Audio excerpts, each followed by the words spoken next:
शासक बप्पा रावल, जिन्हें काल भोज के नाम से भी जाना जाता है। इन्होंने सिंधु नदी की पश्चिम की ओर से बढ़ते आक्रमणों को सदियों तक रोके रखा। इन्हीं के वंशज महाराणा कुंभा हुए, जिन्होंने अपने शासनकाल में 33 किलों का निर्माण करवाया, जिनमें विश्व प्रसिद्ध कुंभलगढ़ और चित्तौड़गढ़ का विजय स्तंभ मुख्य हैं। इसी राजवंश में एक और महाप्रतापी राजा राणा सांगा हुए, जिनका साम्राज्य अफगानिस्तान तक फैला था, जिनका जीवन चरित्र गाथाओं, त्याग और बलिदान से भरा है। युद्ध के दौरान उनके शरीर पर 80 घाव लगे थे, जिनमें एक आंख, एक हाथ और एक पांव बुरी तरह से जख्मी होते हुए भी स्वाभिमान की रक्षा के लिए युद्ध में वे सदैव तत्पर रहे।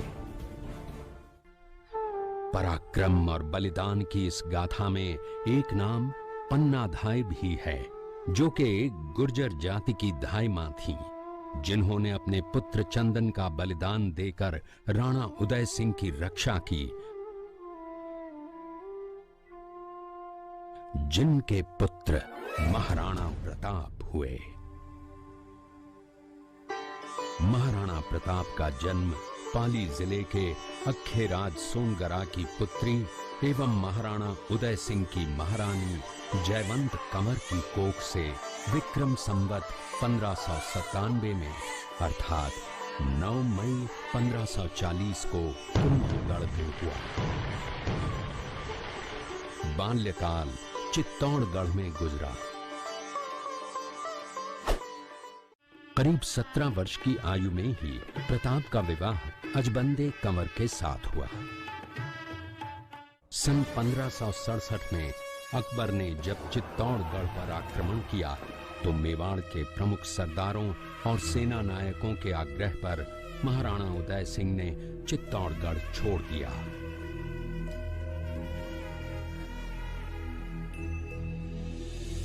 मुगलों के प्रति उनमें घृणा के भाव जागृत हो गए। अपने देश, कुल, गौरव और मातृभूमि की मर्यादा के लिए प्राण न्योछावर करने वाले योद्धाओं और ललनाओं से प्रताप ने न केवल सीख ली, बल्कि ये घटना उनके जीवन का आधार बन गई। अपने पिता के साथ दुर्गम पहाड़ों में रहने के बाद प्रताप ने गोगुंदा में अपना पड़ाव कायम किया। फरवरी 1572 को महाराणा उदय सिंह का देहांत हुआ।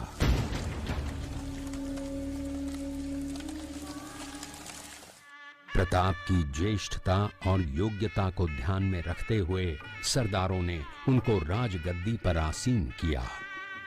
होली के दिन उनका गोगुंदा में राज तिलक हुआ।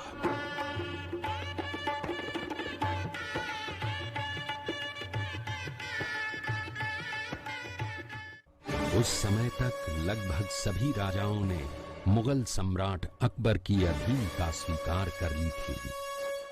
एकमात्र महाराणा प्रताप ने अपना मस्तक अकबर के आगे नहीं झुकाया। अपनी स्वाधीनता और सार्वभौमिकता के अधिकार को सर्वोपरि माना। अपने दृढ़ निश्चय का परिणाम प्रताप अच्छी तरह जानते थे। प्रताप मुगलों से लोहा लेने की तैयारी में जी जान से जुट गए। 18 जून 1576 की सुबह हल्दी घाटी और खमनोर के मध्य एक मैदान में ऐतिहासिक युद्ध हुआ, जो बाद में रक्त तलाई के नाम से जाना गया।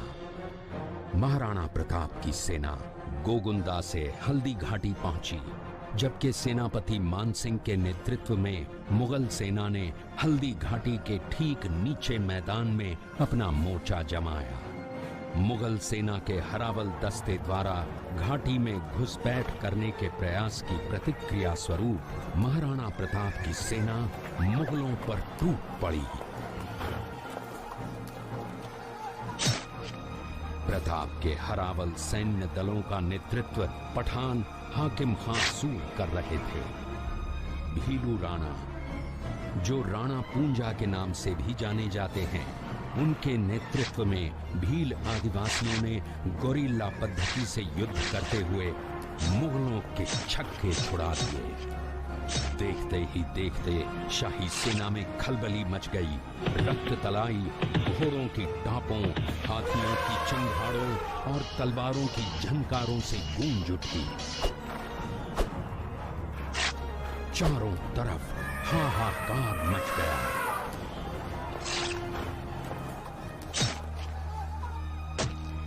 युद्ध का घटनाक्रम अचानक उस समय बदल गया जब प्रताप ने अपने घोड़े चेतक को एड़ लगाकर मानसिंह के हाथी पर चढ़ा दिया और उस पर भाले से भरपूर वार किया।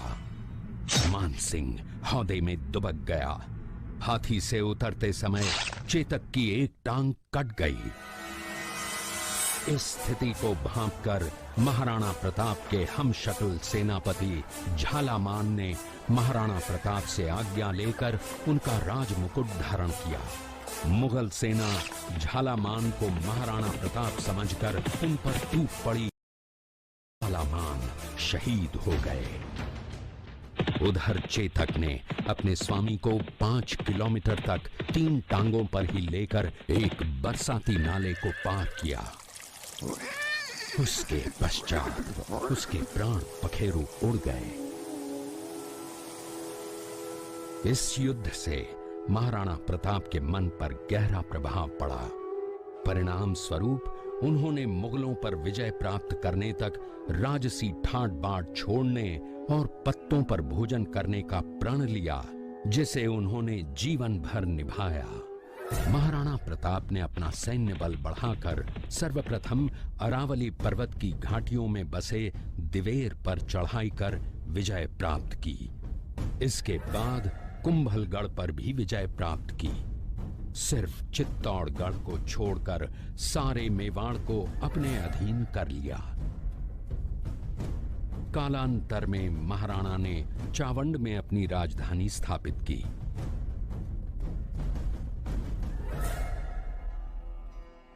19 जनवरी 1597 को राणा प्रताप ने मात्र 57 वर्ष की आयु में इस संसार से प्रयाण किया।